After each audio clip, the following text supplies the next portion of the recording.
Well, you know, we challenge our students during the weekend.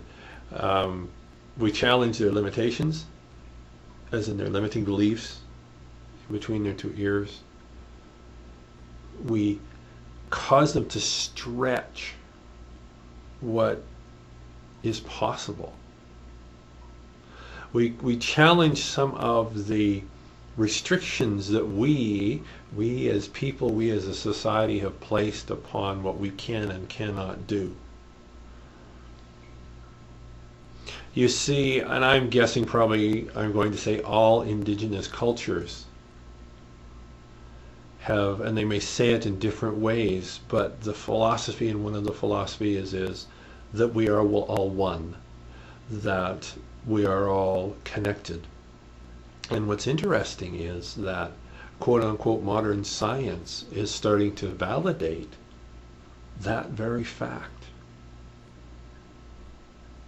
That at a very root and basic level, and I almost hate to say it because it's become a cliche, but at a quantum level, quantum being very, very, very, very small, we really are connected. And they've actually been able to watch energy transferring back and forth between living beings. The one article I read talked about plants. They had two plants, and they could actually watch, and I believe they were actually able to capture, whether it's on photos or video, light transferring back and forth between the two plants. And so there's always energy transferring back and forth.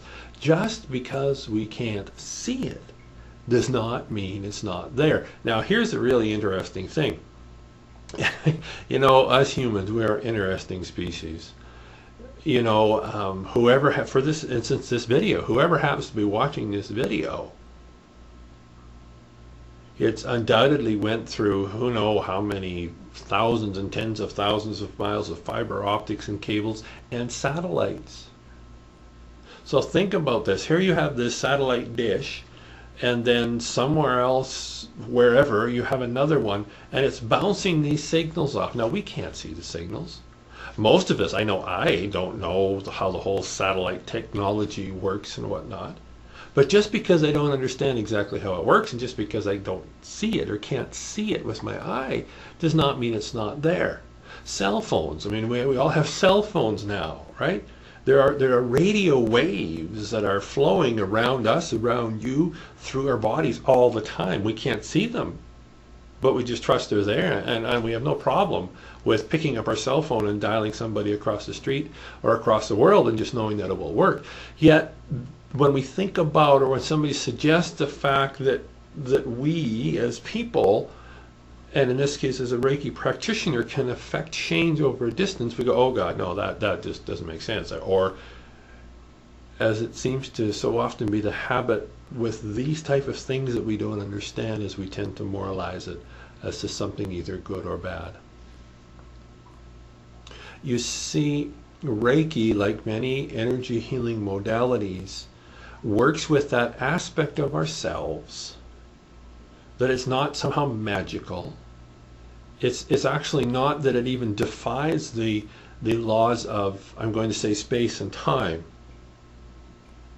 But that frequency range, that range of frequencies that we work with, have different sets of physics that apply to it.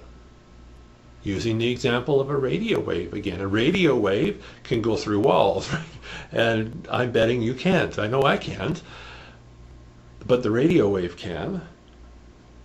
And so when we're working with that range of frequencies that we work with as a Reiki practitioner, they simply have a different set of laws. And one of the laws is they are outside of the parameters or the limitations of space and time.